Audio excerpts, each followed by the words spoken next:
todos, buenas noches, muy buenas noches. Hoy es lunes 12 de febrero del año 2018 y cuando el reloj marca las 10:04, comenzamos con Amorín y así nuestro editorial. Hace algunos días pudimos ver que una noticia alborotó los distintos portales y medios de las corporaciones mediáticas en el mundo. Más intensamente en países como Colombia, México, España o Estados Unidos. El 7 de febrero, Fatou Bensouda, fiscal de la Corte Penal Internacional, declaró que este órgano iniciaba un examen preliminar sobre Venezuela. Esto sobre lo ocurrido en nuestro país durante las guarimbas y actos terroristas del año 2017.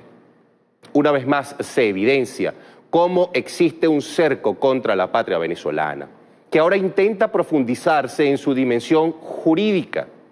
Lamentablemente sigue la tónica de cohesionar a un grupo de gobiernos y diversas corporaciones a nivel mundial para lograr una medida de intervención militar, similar a los hechos tristes que hemos conocido en Libia, Irak o la extinta Yugoslavia.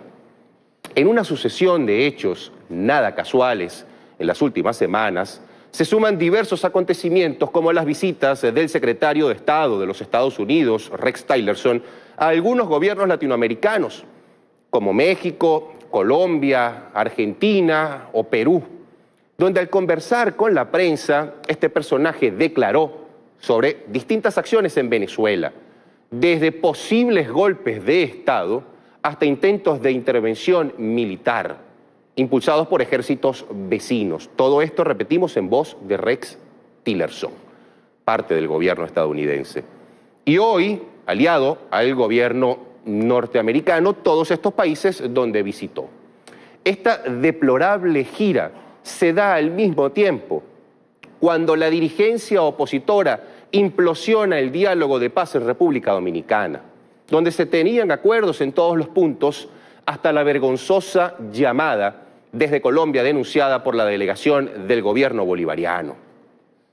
Como parte de estos acontecimientos que siguen marcando el rumbo del imperialismo contra Venezuela, nuevas declaraciones del senador Marco Rubio, donde dice textualmente cosas como que el mundo aprobaría un golpe de Estado militar aquí en Venezuela, para luego enterarnos de la visita del jefe del Comando Sur de Estados Unidos a Colombia, casi al instante de producirse una movilización militar de los ejércitos de Colombia y Brasil a la frontera con Venezuela.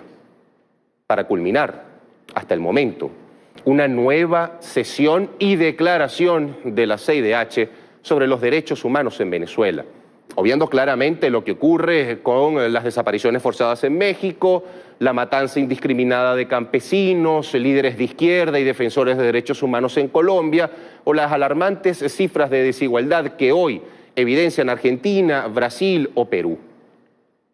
Todo esto demuestra, tal como indicamos al principio, algo evidente. Cada día se intenta ajustar más el cerco contra nuestro país. Dejemos que usted saque sus propias conclusiones. Ahora sí, entendiendo que todas estas acciones contra nuestro pueblo nos afectan a todos por igual, sin importar posiciones políticas e ideológicas. Son ataques contra la población. Mientras, desde esta patria se intensifica la democracia, cuando nos acercamos a un nuevo proceso electoral, esta vez presidencial, tal como lo hemos dicho en los programas anteriores, 4 procesos electorales en menos de un año. Cada vez que Venezuela anuncia una medida económica que pueda ayudar al despegar de nuestros procesos financieros, se da una sanción más, se da un anuncio más contra el pueblo venezolano. Venezuela lleva impulsando desde hace varias semanas un elemento importante como es el petro, donde incluso el propio secretario general de la OPEP ha venido a visitar Venezuela y a poner en la mesa de la Organización de Países Exportadores de Petróleo la utilización del petro como moneda de intercambio para la venta de petróleo. Allí reaccionan los halcones del gobierno estadounidense y sus tristes y lamentables aliados en Latinoamérica. Venezuela anuncia un proceso electoral para seguir en esta paz que se conquistó en julio del año 2017 y la respuesta del presidente Santos y el dictador Temer es intentar movilizar partes de su ejército a la frontera como una especie de amenaza a la estabilidad, soberanía e independencia de nuestra nación. Reitero, saque usted sus propias conclusiones, más allá de la ideología política que tenga, más allá del partido al que usted prefiera en un proceso electoral, no tiene que ver con eso. Tiene que ver con los riesgos y amenazas que hoy vive nuestro país. Tiene que ver con el intento descarado de parte de un grupo de gobiernos liderado por el de Estados Unidos de atentar contra nuestro pueblo. De estos temas y otros más estaremos conversando la noche de hoy con Roy Chatterton. Vamos a una pausa y ya venimos.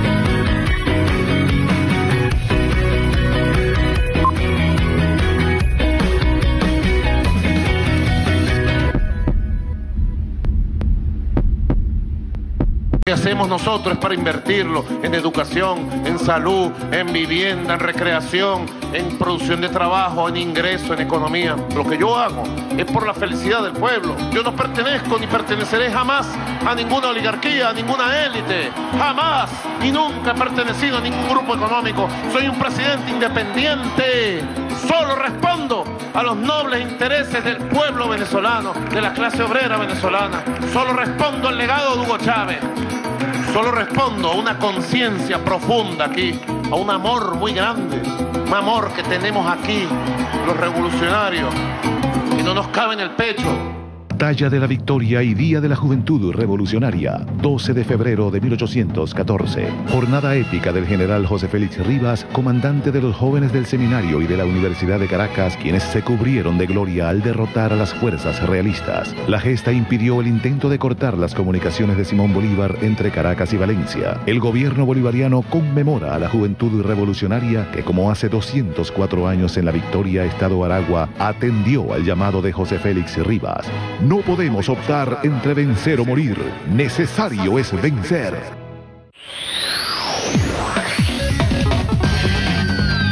Mi poder es su poder. Está al servicio de la creación de este mundo de las criptomonedas que va a fortificar la vida económica, comercial de nuestro país. Aquí en mis manos tengo el libro blanco, conocido mundialmente como el White Paper. Es el libro donde el creador de la criptomoneda, en este caso la República, muestra todas las condiciones de creación, funcionamiento y respaldo de la criptomoneda. Es el momento de acelerar la entrada en funcionamiento del petro venezolano. Tengamos fe en lo que creamos, tengamos fe en la fuerza intelectual, tecnológica que tiene nuestro país. Y seguimos avanzando. Mi nombre es Zuleirán Álvarez. De verdad que yo me siento súper agradecida con todas esas bendiciones que he obtenido a través del Carnet de la Patria, de esa gran tecnología, de esa gran herramienta que han creado.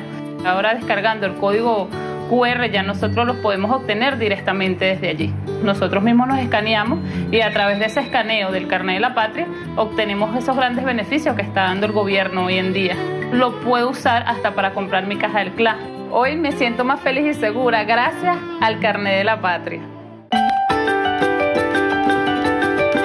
Continúa con Amorín.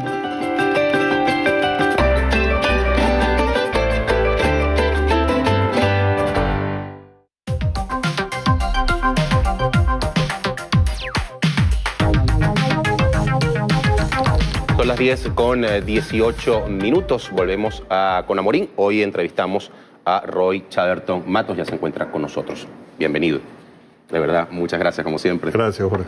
Es un placer conversar con usted y bueno, además de temas que lo tocan directamente en lo que ha sido su actuación como parte de el grupo que fue a República Dominicana a intentar un proceso de diálogo, de negociación, de acuerdo con un sector de la oposición venezolana que a última hora parece haber decidido pues, echar para atrás los acuerdos que se habían firmado y dar una declaración sin evitar o evitando subjetivarla, pero quizás un tanto triste. Nos gustaría pues su experiencia de primera mano. Yo fui a Santo Domingo acompañando a mis camaradas Jorge y Delcy Rodríguez, y a Elías Jagua y a Larry DeBoe, con la idea de que iba a entrar en una interlocución difícil, dura, con un grupo de compatriotas equivocados, pero con quienes se podría negociar una solución para nuestro país. El último día me di cuenta que habíamos perdido el tiempo, habíamos arado en el mar con una banda de estafadores.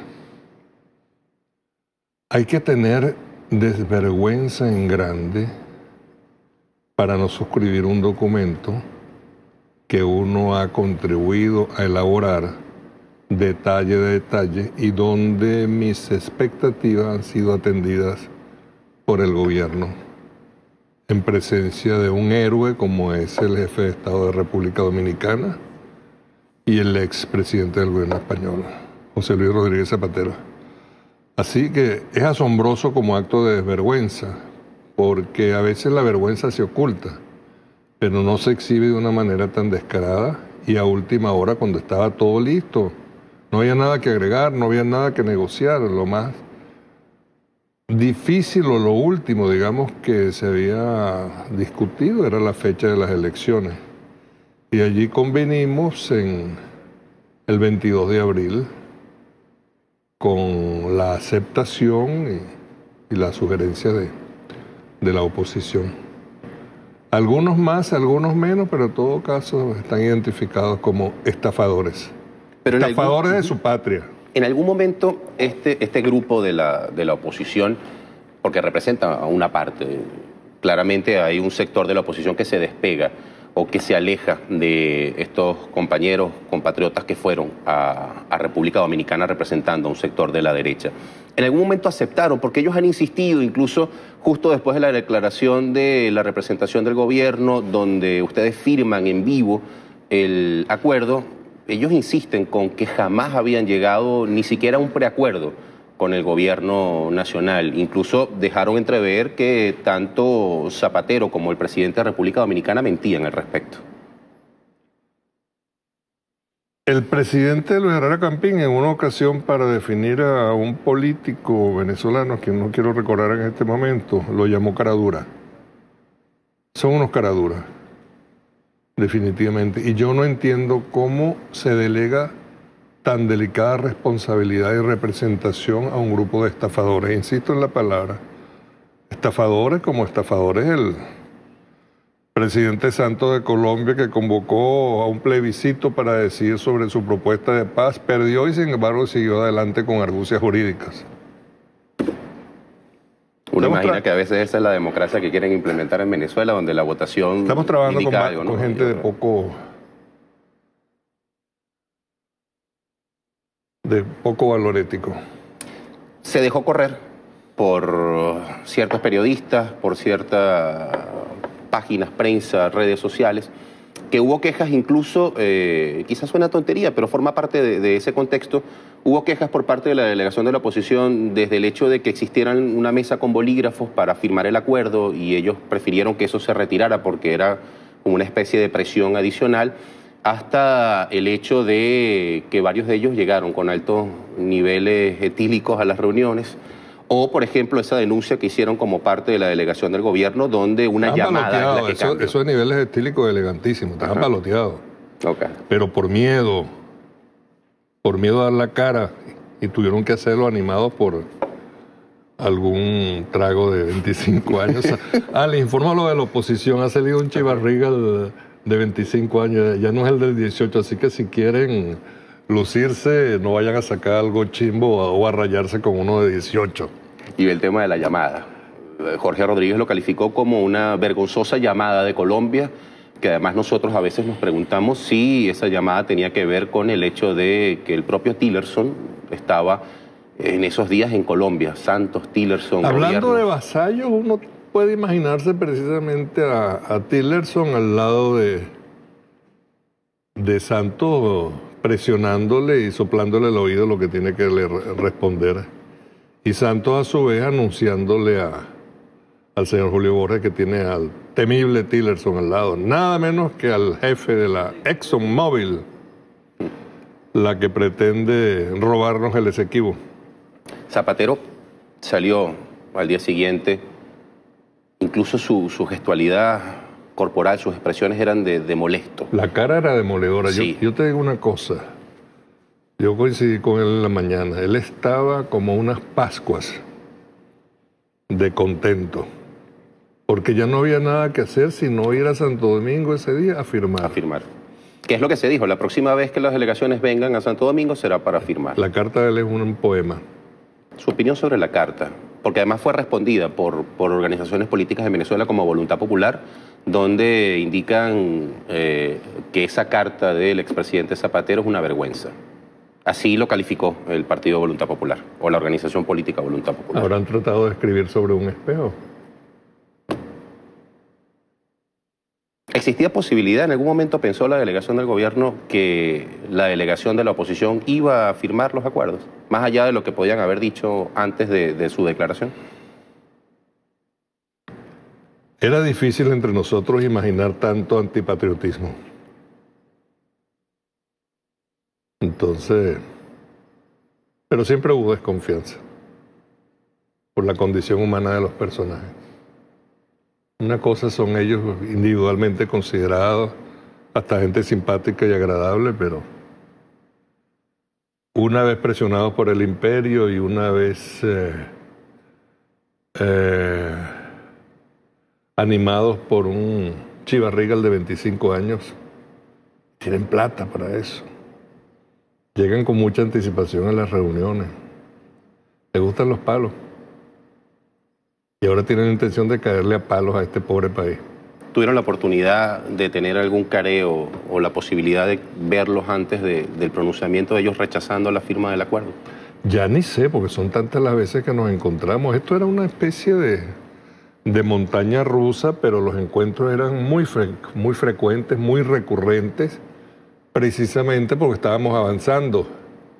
Y a cada proposición nuestra venía una de ellos y la nuestra era a su vez una contraproposición que a su vez rebotaba donde ellos. Y así nos tuvieron durante un tiempo, pensando que éramos pendejos. La voz de Julio Borges como parte o como líder de ese grupo, porque además era el que siempre se dirigía a la prensa, yo estuve analizando todas sus declaraciones antes de esa denuncia de la vergonzosa llamada, y siempre había elementos propositivos. Estamos conversando, estamos discutiendo, pero justo después de la denuncia de Jorge Rodríguez, de la delegación de ustedes por esa llamada, la frase que más se repitió fue: nunca vamos a firmar ningún acuerdo, acompañada de otras partes en la oración, pero no menos de 6 o 7 veces se dijo: nunca vamos a firmar ningún acuerdo. Al día de hoy, ¿existe la posibilidad o todavía se aspira que la oposición entre dentro de algún tipo de canal de discusión, de negociación y decida firmar el acuerdo preaprobado?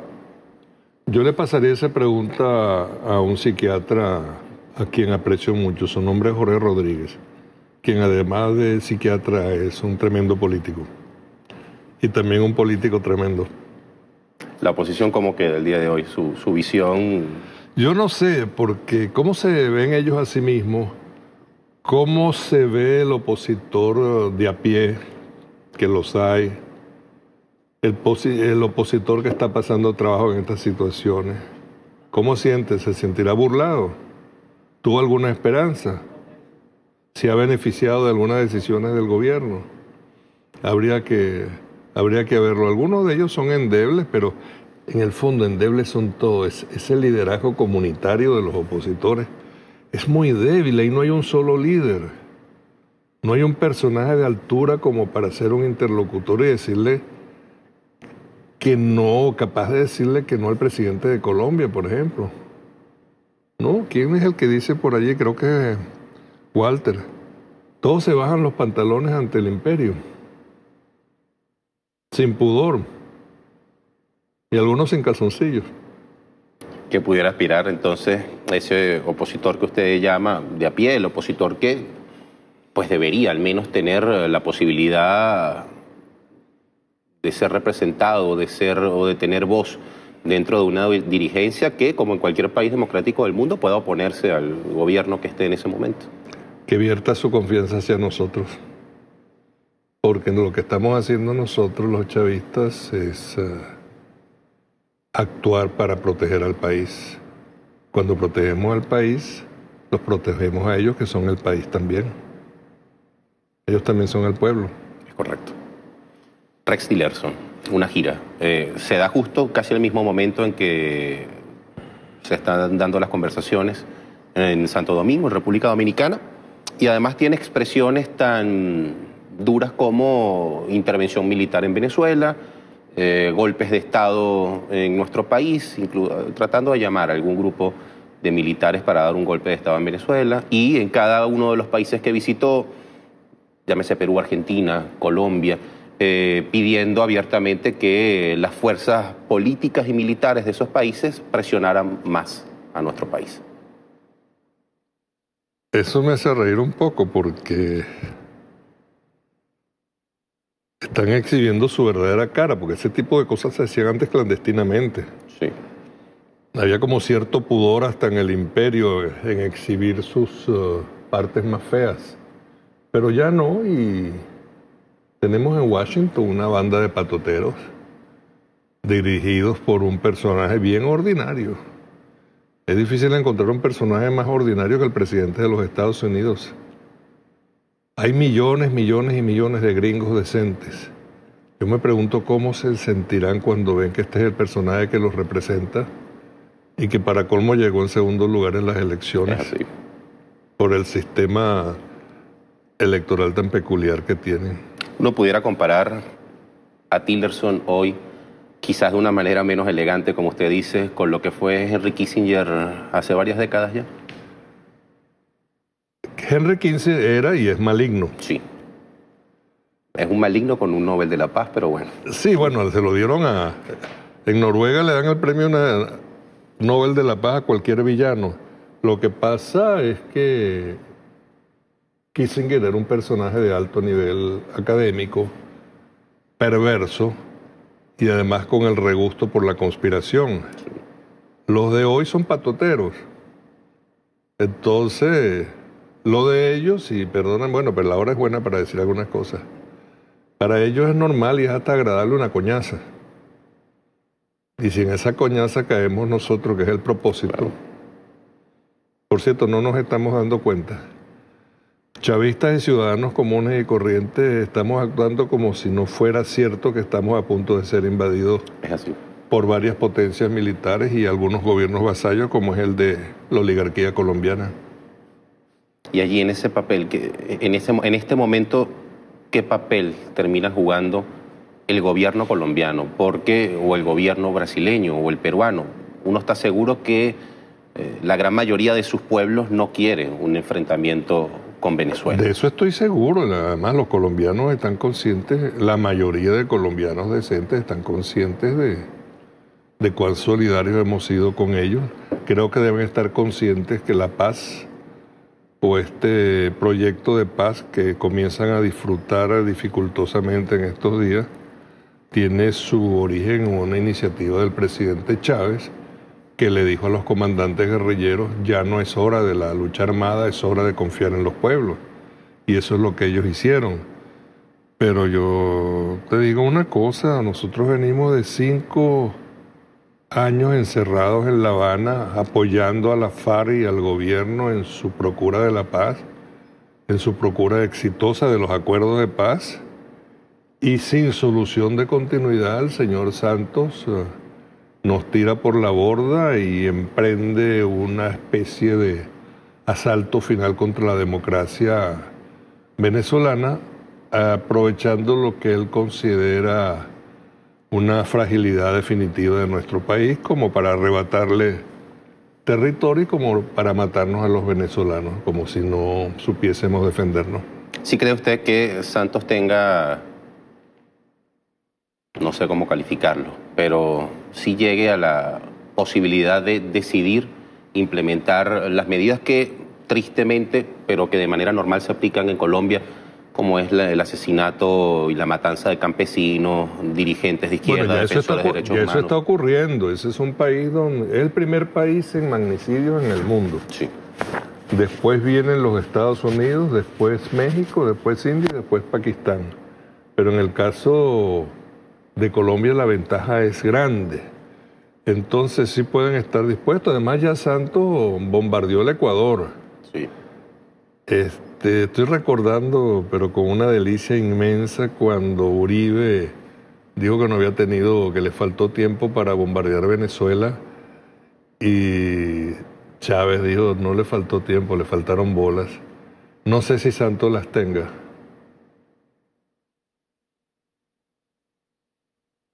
Con esa frase me voy a ir a la pausa. Sí. Al regreso vamos a conversar sobre este examen preliminar anunciado por la Corte Penal Internacional, que además pareciera parte de ese cerco que se intenta contra nuestro país, en este caso en materia jurídica. Son en este momento las 10:35. Recuerden que si se quieren comunicar con nosotros lo pueden hacer a través de las redes sociales con la etiqueta numeral Chatterton con Amorín. Vamos a una pausa y ya venimos.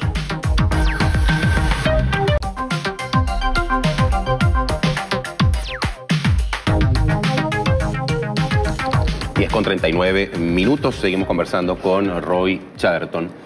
Dejábamos un tema en el aire, este examen preliminar anunciado a la prensa por parte de la fiscal de la Corte Penal Internacional. Primero, si pudiéramos quizás dar una pequeña explicación de qué se trata este tema y pues el papel que normalmente ha jugado la Corte Penal Internacional desde su creación. Yo no quisiera entrar en temas jurídicos. Okay. Porque hay un problema procesal, pero este es un tema político. Sí. La Corte Penal Internacional, como en su momento y en sus acciones, la Comisión Interamericana de Derechos Humanos y la Corte Interamericana de Derechos Humanos son instituciones creadas o mantenidas para defender los intereses del imperio. Eso explica por qué nunca se ocuparon del Caracazo. A pesar de los horrores, ni se ocuparon en el caso de la Comisión Interamericana, ni se ocuparon del golpe de Estado que derrocó a Chávez por 47 horas. Y esta corte ha sido creada, cuando uno lo ve en acción, por el imperio. El imperio hizo grandes esfuerzos por lograr el apoyo de muchos países. Y hay muchos países que caen en la trampa. Entonces, en la práctica, se ha terminado por convertir en un tribunal para enjuiciar a negros, a latinoamericanos y a yugoslavos. Le recuerdo a la gente que hubo un país llamado Yugoslavia que fue destruido por los Estados Unidos. Era uno de los países no alineado con mayor compromiso con los temas de la justicia social internacional y con el respeto a la soberanía de los pueblos, etcétera, etcétera, etcétera. Y fue destruido a bombazos, como fue destruido en su momento también Libia con la ayuda de Francia y del presidente Sarkozy, por una Francia que no es la Francia con la cual nosotros estábamos acostumbrados a dialogar y a tener las mejores relaciones en otros momentos de la historia, especialmente del siglo XX. También destruyeron a Irak y están destruyendo, tratando de destruir a Siria, que ha resistido heroicamente. Siria es un buen ejemplo para nosotros. y la Corte Penal Internacional no ha intervenido por esos lados. El magnicidio de Gaddafi, yo no sé si ustedes vieron el momento en que Gaddafi es asesinado. Hay un video de eso y hay otro video monstruoso donde la señora Clinton, sí, al estilo de los viejos emperadores romanos, dijo: vinimos vivos, vimos y él murió. Lo digo en inglés, él murió. Además acompañado de una risotada macabra. Exacto, entonces decía Vini Vidi Vinci en el latín de la época. Entonces, cuando nos quieren imponer o seducir con un remedio de justicia como es la Corte Penal Internacional, no hay que prestarle más atención que la atención política. Pero en todo caso son trampas que se tienden para ver quién cae. Si usted es negro, es latino o es eslavo, tiene grandes probabilidades. O es afgano, por ejemplo. Bueno, de los 10 procesos que abrió la Corte, 9 han sido contra países africanos. Sí, nadie ha llevado a los Estados Unidos a la Corte Penal Internacional. O a Netanyahu, por ejemplo. Exacto, ni a Israel, ni a Netanyahu, ni... Uribe. A Uribe le sale Corte Penal Internacional. Bueno, le salen muchas cosas. Se intentó en algún momento, incluso la fiscal llegó a visitar Colombia, pero se quedó ahí la cosa. Sí, esos son saludos a la bandera. Ahí demos demasiado poder, poder de fuego, poder financiero y poder narco. Ahora se pronuncia nuevamente la CIDH, otra vez. Es decir, la CIDH pareciera que empezó a existir o se activó del año 99 para acá, contra Venezuela. Sí. Casi todas las semanas en compañía, algunas veces de Almagro, algunas veces de algún gobierno títere latinoamericano, sale y se pronuncia en contra de Venezuela. ¿Tiene alguna diferencia el pronunciamiento que acaba de hacer la CIDH otra vez diciendo que se preocupa por la violación de derechos humanos en Venezuela? Va en la misma dirección. En el caso nuestro, a veces, por ejemplo, les bastaba con recibir algún reporte de la globovisión de sus tiempos más radicales para sacar conclusiones. De eso tuve muchas experiencias, entonces no tenía sentido alegar ni diferenciarse de ellos. Hubo un caso bien interesante, porque la CIDH fue llevada a la OEA por el presidente Correa en la Asamblea General que se celebró en Cochabamba, y él la utilizó para denunciar las violaciones a las normas sobre derechos humanos que cometía la Comisión Interamericana y la Corte Interamericana también, porque son bandas de cómplices con abogados que sustancian los expedientes, educados en los Estados Unidos o mantenidos con dinero de los Estados Unidos. Entonces, donde temerosos abogadillos pues tienen que sustanciar en el sentido hacia el cual los jefes los quieren enrumbar. Se ha convertido Venezuela en una excusa para falsas democracias en países, por ejemplo, como México, Perú, ya hablamos de Colombia, pero México, Perú, Argentina, o monarquías con cierto disfraz de modernidad por pertenecer a la Comunidad Europea como España. Es decir, frente a las malas actuaciones de sus gobiernos, pues hablamos de Venezuela como para esconder los males propios. Porque es asombroso la atención que se le da. Por ejemplo, el caso... Pero ahí tenemos culpa nosotros. Nosotros tenemos inmensa falla en nuestra capacidad de comunicación política y social.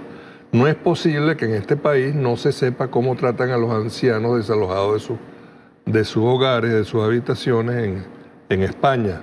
Damos la noticia y nos quedamos allí.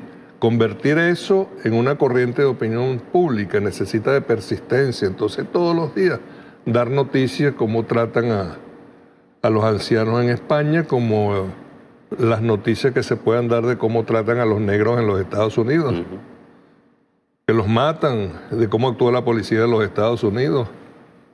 Y igual se puede decir de algunos de los países europeos, los crímenes que cometen, los escándalos que ocurren en esos países. No. A lo máximo damos la noticia un día y se acabó, creemos que ya no es tema. Entonces, con una mentalidad capitalista y hasta con una cultura absurda de rentabilidad del espacio mediático, se pasa a una noticia más picante el día siguiente. Bueno, el hecho de que Europa haya convertido el mar Mediterráneo en el cementerio más grande del planeta, hoy es poco lo que se dice en los medios de comunicación y uno lo entiende de las corporaciones mediáticas, ¿no? Pero lo que allí ocurre a diario es increíblemente triste y asombroso al mismo tiempo. Todos los días muere gente. Es asombroso. Se asesina gente, porque además no muere sola, ¿no? Y cuando los reciben para tener mano de obra barata, como es el caso de Alemania. Recomiendo a la gente ver la estación Deutsche Welle, que es una estación neonazi o criptonazi, para usar la palabra cripto. Cripto significa en griego oculto.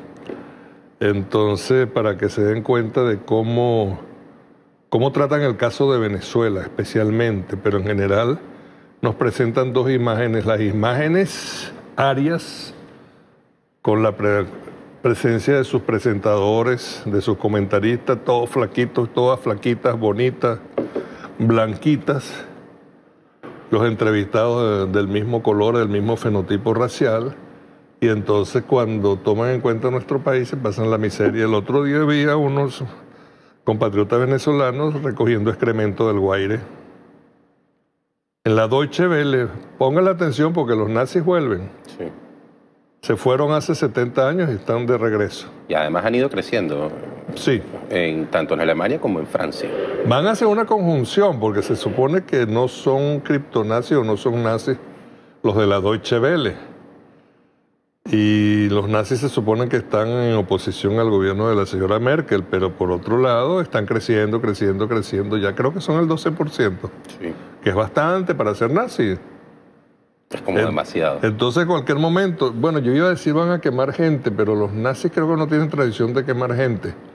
De quemar a gente viva.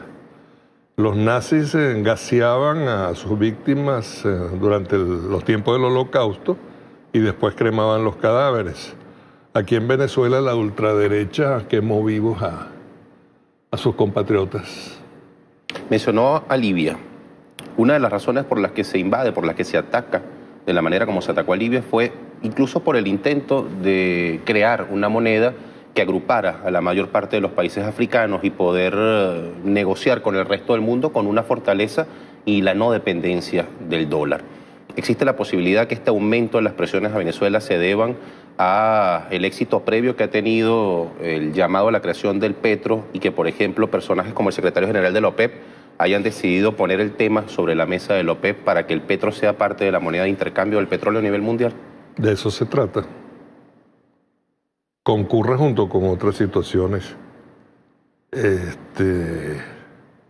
Libia se estaba comenzando. Libia, desde el punto de vista político, era una dictadura, un régimen personalista.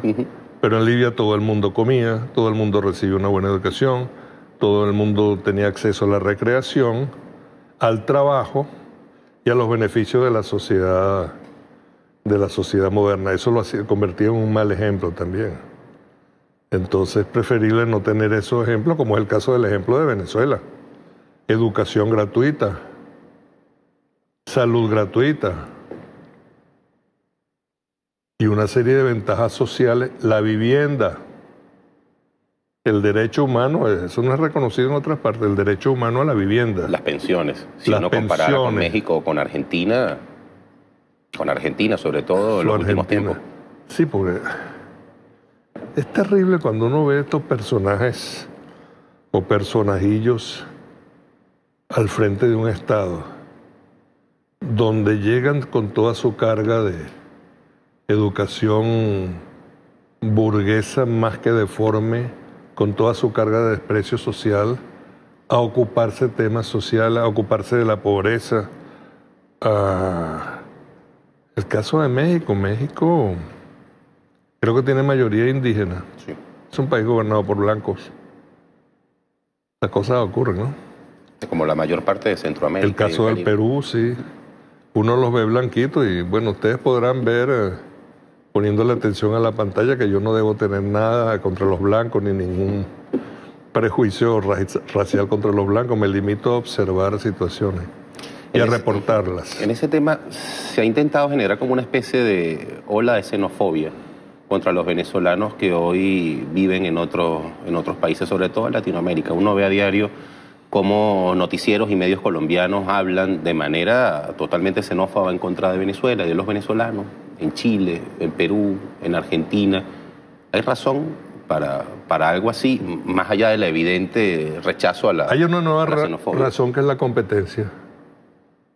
Los venezolanos que se van llevan consigo el equipaje de una buena educación recibida en estos años de revolución bolivariana. Entonces, con un título de ingeniero hay más posibilidades que me contraten para reparar unos equipos que a una persona que no tiene los recursos educativos para atender ese tipo de responsabilidades.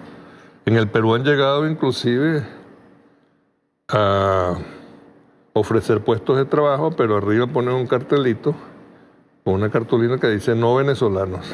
En Panamá ocurre algo similar. En Panamá también. Entonces, y allí pasa también, desgraciadamente, algunos con esta cultura consumista y de dinero, que algunos venezolanos también se comportan mal en algunos de esos países y creen que con un fajo de billetes de los que tienen pueden lograr cualquier cosa, inclusive comprar autoridades. Ese es un tema que genera bastante discusión aquí en nuestro país. ¿Qué opina de los venezolanos que deciden por motivos políticos, económicos, laborales, irse, emigrar? Porque además se habla y se utiliza el tema diáspora, ¿no? En algunos medios de comunicación. Sí. ¿Cuál es su opinión al respecto? No es un fenómeno que me guste, no me voy a ser crítico de ello, porque cada cual hace con su vida lo que mejor le parezca, especialmente en la madurez. Puede ser en la madurez de su vida física. Claro. Puede ser una decisión inmadura, extemporánea, apresurada, etcétera, etcétera, pero de pronto también puede ser una decisión para alguien que tiene habilidades para conseguir trabajo, hacer negocios en otras partes. Entonces, no quiero convertirme en juez de los venezolanos que se van, simplemente no estoy de acuerdo con ellos. Y les aconsejaría en algún momento regresar a la patria. Vuelta a la patria es un poema de Pérez Gonalde, que sería bueno leer de vez en cuando. Nos quedan 5 minutos. Me gustaría hablar en lo nacional con el tema elecciones, porque además hay una parte bastante extensa en el acuerdo sobre las condiciones que pedía la oposición se aplicaran en la elección presidencial. Su opinión al respecto del tema tanto de los observadores, acompañantes, el término que todas esas corresponda. Condiciones que aparecen en el acuerdo con la oposición fueron a solicitud de ellos, fueron atendidas debidamente. Eso tiene que ver con la observación internacional, por ejemplo. Pero se insiste en que la convocatoria a una elección por parte de la Asamblea Nacional Constituyente no es democrática. Eso insiste el sector de la oposición y algunos dirigentes internacionales. En eso insiste, pero ellos han estado reconociendo el poder de la Asamblea Nacional Constituyente a través de su interlocución con la presidenta de la Asamblea en las reuniones de Panamá. Pero todas son actitudes engañosas para que nosotros creamos que sí están dispuestos a asumir el camino constitucional, reconocer los poderes constitucionales que tiene la Asamblea Nacional Constituyente para al final retirarse. Yo no diría que cobardemente, porque no es cobardía, es un acto malicioso y perverso. Es la cuarta elección que hace Venezuela en menos de un año. Sí. Si sumamos Asamblea Nacional Constituyente, regionales, municipales, ahora viene la elección presidencial. Lula en algún momento dijo que, a manera de broma, que en Venezuela había un exceso de democracia por la cantidad de elecciones que se daban en el tiempo histórico que lleva la revolución bolivariana. ¿Existe en Venezuela un exceso de democracia? Y se lo vuelvo a preguntar porque la mayoría de los gobiernos potencia del mundo hablan de la dictadura del régimen venezolano. Mientras más democracia, mejor. Ese es un ejercicio que nos genera goce, pero aparte de generarnos goce, nos genera victoria y oportunidades para demostrar cuán democrático es nuestro país frente a los antidemocráticos que se niegan a reconocer la validez de nuestro sistema apoyado sobre la voluntad popular. ¿Qué papel juega aliados Venezuela a nivel político y económico como pueden ser Rusia, China e Irán? Yo creo que todos ellos un papel positivo. a veces desde la cautela o desde la moderación que exigen las relaciones internacionales, pero son aliados que nos han tendido la mano en circunstancias difíciles y a los cuales agradecemos, y seguiremos agradeciendo su comprensión de Venezuela y su apoyo, especialmente en los momentos más difíciles, donde seguramente surgirán con nuevos ímpetus. ¿Pueden ser esos apoyos hoy un freno para que el gobierno de los Estados Unidos no haya realizado una acción mucho más directa contra nuestro país? Eso es posible, pero yo no me jugaría una apuesta en ese sentido, porque ese es un gobierno de locos, de patoteros, y que no soporta la idea de que pueda tener una rebelión dentro de sus propios espacios que ellos consideran naturales, dentro de una concepción de destino manifiesto. Es decir, dado por Dios. No Dios dado, dado por Dios. Ya para finalizar, me gustaría de su parte un mensaje al pueblo en general. Nosotros decíamos en el editorial que todos estos ataques que se hacen contra Venezuela, tal como usted lo mencionó también en la entrevista, no es contra una fracción que tiene una ideología o un favoritismo por algún partido político. Los ataques se producen contra el pueblo venezolano en general. Y hoy, quizás, sobre todo por lo que se dice por redes sociales y lo que se comenta por medios de comunicación, se genera una especie de alerta en la población venezolana con este tema de las movilizaciones de militares hacia la frontera o los reiterados discursos de ensañamiento evidente de los Estados Unidos y de sus aliados en Latinoamérica en contra de nuestro país. ¿Qué decirle hoy a la población venezolana, entendiendo que pues, todo eso se da en medio, por ejemplo, de una celebración, de una fecha donde la mayor parte de la población está en la playa o está disfrutando con su familia del carnaval? Porque así es nuestra mentalidad. Yo diría que, en primer lugar, que se den cuenta de lo que está pasando, que no banalicen, que no crea nuestro pueblo que el lobo no viene, porque sí puede venir, que los enemigos son muchos, también tenemos amigos, y que en todo caso tenemos la capacidad, por nuestro poder de fuego y por nuestra capacidad de movilización, de hacer una resistencia muy, muy costosa para la otra parte. Por eso yo le recomiendo a la gente que después de asumir la posición de resistencia, que en eso estamos retardados, no tenemos conciencia de que una guerra puede ser inminente, que tengan conciencia también y que se preparen para que cada esquina sea una trinchera y cada ventana el lugar de un francotirador patriota, de manera que este país esté erizado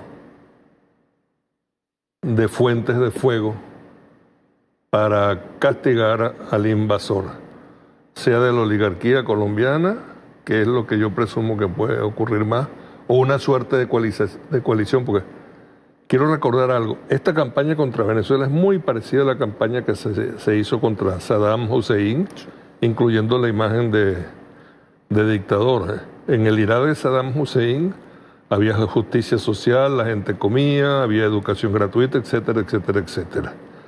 Entonces se deformó totalmente la imagen de Saddam Hussein, se le envolvió en otras guerras como la que tuvo con Irán, para desgracia de ambos países que se empeñaron en una guerra fratricida, y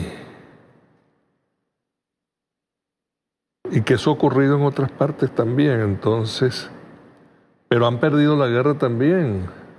En Vietnam perdieron la guerra frente a un país con unos cuantos millones de ciudadanos pequeñitos, con varias generaciones de mala alimentación y de mala salud detrás, y sin embargo pudieron derrotar militarmente, no solo políticamente y diplomáticamente, militarmente a las huestes del imperio. Que además lo hicieron en su momento también contra Francia o contra la propia Rusia. Y contra Japón. Sí. Hoy son una de las potencias económicas a nivel mundial. Exactamente. Entonces, ya que esto se utiliza en oportunidades electorales, vamos a decirlo en oportunidades militares también. Sí se puede. Pero tenemos que estar conscientes y por supuesto en ello nos va la vida. Pero nos va la vida a nosotros los que tenemos patria. ¿Qué vamos a hacer sin patria? Si sobrevivimos, andar por el mundo, correcto, como apátridas, pidiendo limosna, pidiendo oportunidades para comer. A veces es preferible morir, pero morir con mucha dignidad. Y morir neutralizando a la otra parte también. Muchísimas gracias. De verdad, como siempre es un placer. Igualmente. Nosotros ya nos despedimos por la noche de hoy, lunes 12 de febrero, 11:02. Como siempre, recordándote que Venezuela es un pueblo de paz, de gente alegre, de gente trabajadora, que las minorías, esos que hemos calificado como traficantes de la esperanza, no nos convenzan de lo contrario. Nos vemos el próximo lunes. Chao, se les quiere.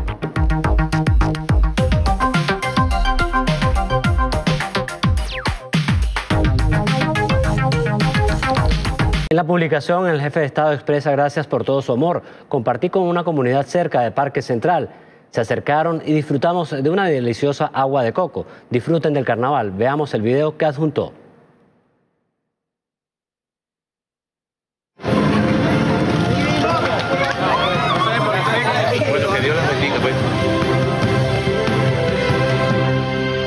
En honor a los jóvenes que lucharon y vencieron en la Batalla de la Victoria, cada 12 de febrero se celebra el Día de la Juventud en Venezuela. Veamos el siguiente reporte, cómo en la actualidad la generación de relevo sigue su lucha por sus reivindicaciones sociales e independencia económica.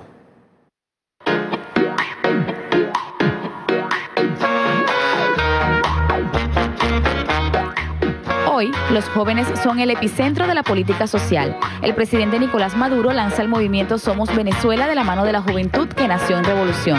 Para hacer nuestra democracia más protagónica, de mayor contenido popular, de mayor contenido social, en un movimiento que viene a cumplir un papel clave.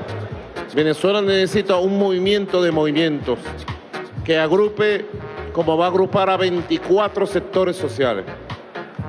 Y que todo el mundo se sienta convocado, que todo el mundo se sienta incluido.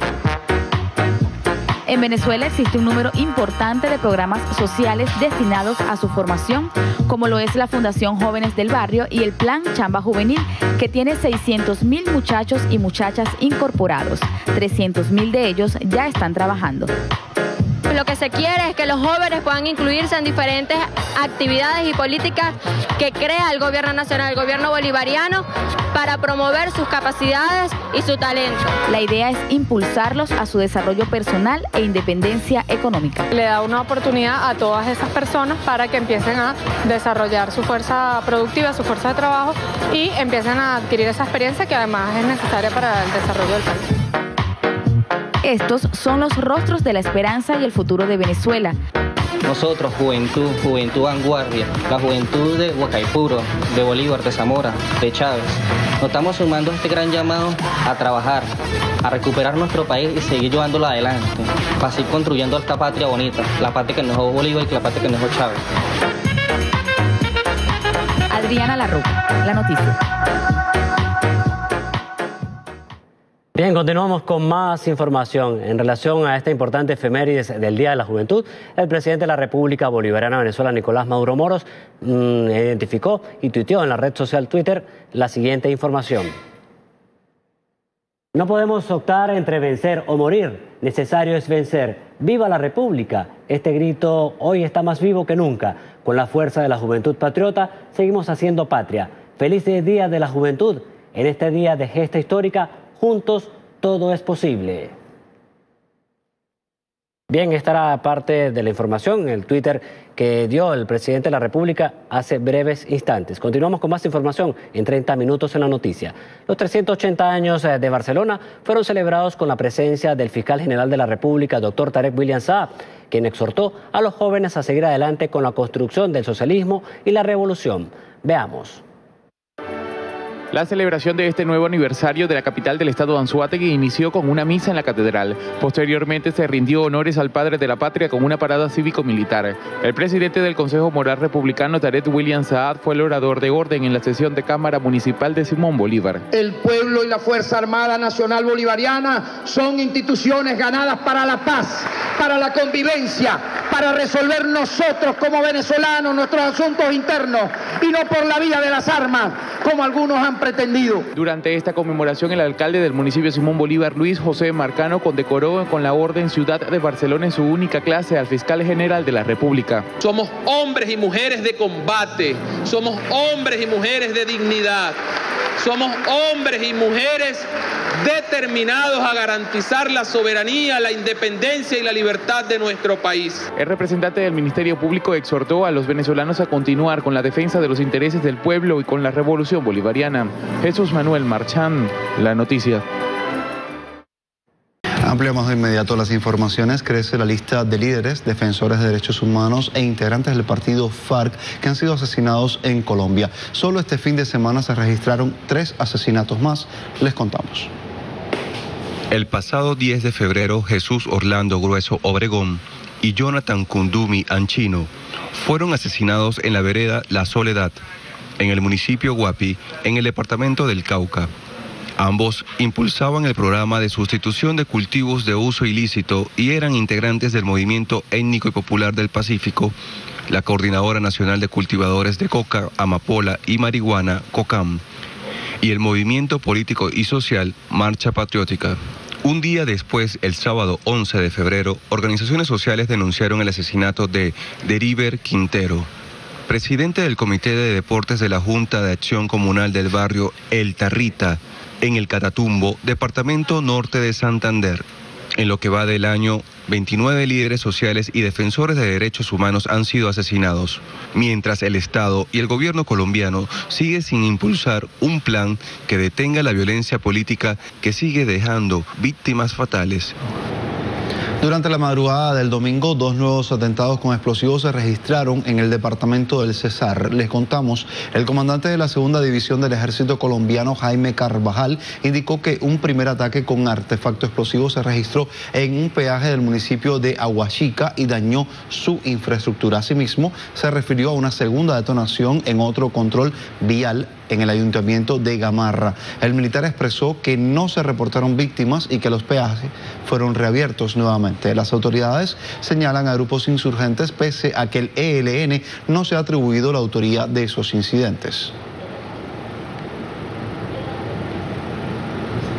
La doctora Claudia Carrasquilla, directora especializada contra las organizaciones criminales de Colombia, anunció durante la jornada de este lunes que la Fiscalía General ordenó la captura de más de 20 miembros del Ejército de Liberación Nacional por hechos violentos ocurridos durante el paro armado. Escuchemos cómo lo dijo.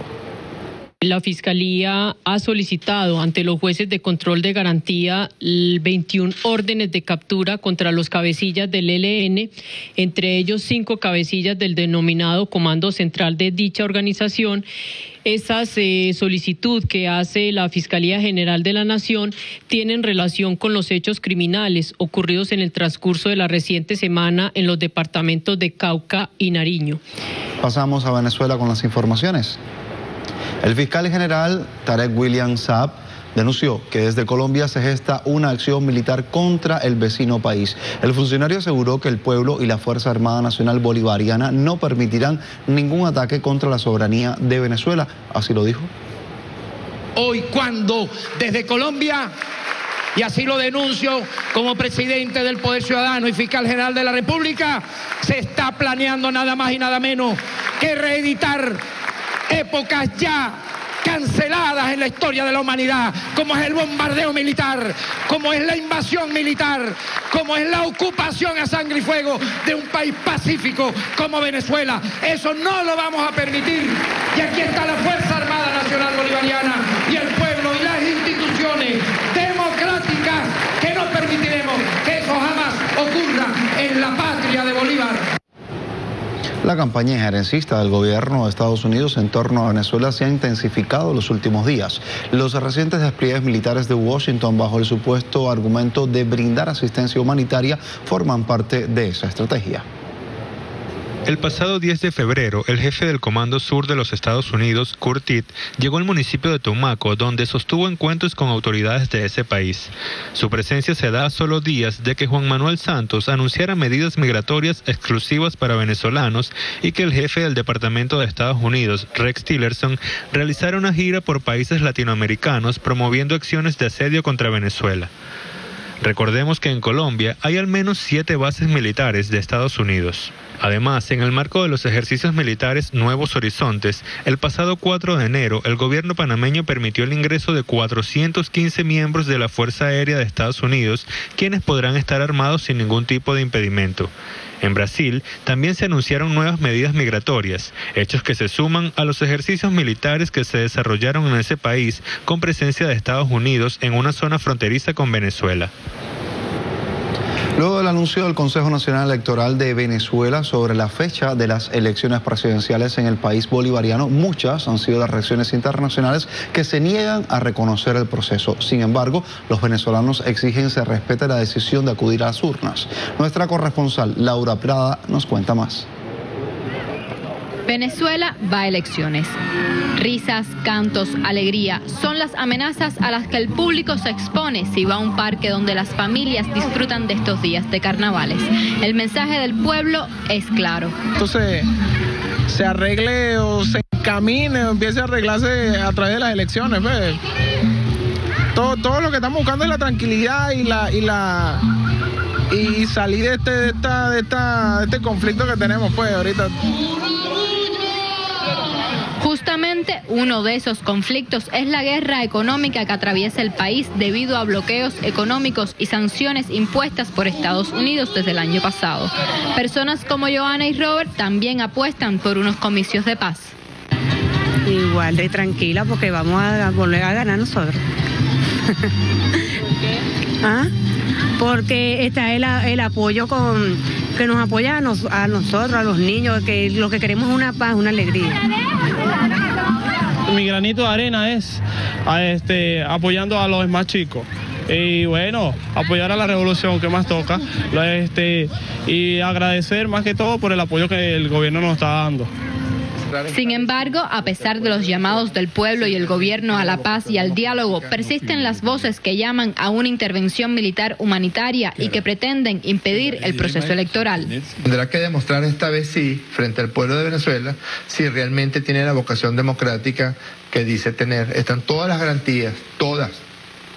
No hay una sola garantía electoral que no esté dada allí. La fecha fue la fecha en la que convinimos. Y que en última instancia fue propuesta por ellos. Si deciden no participar, es que están pensando en la alternativa, como diría Zapatero, al diálogo, la alternativa a la paz, la alternativa a la convivencia. Mientras, la encuestadora Interlaces en su informe mensual Monitor País dijo que el 69% de la población sí ejercerá su derecho al voto. Estos datos confirman la voluntad de los venezolanos de vivir en paz. Laura Prada, Telesur, Caracas, Venezuela.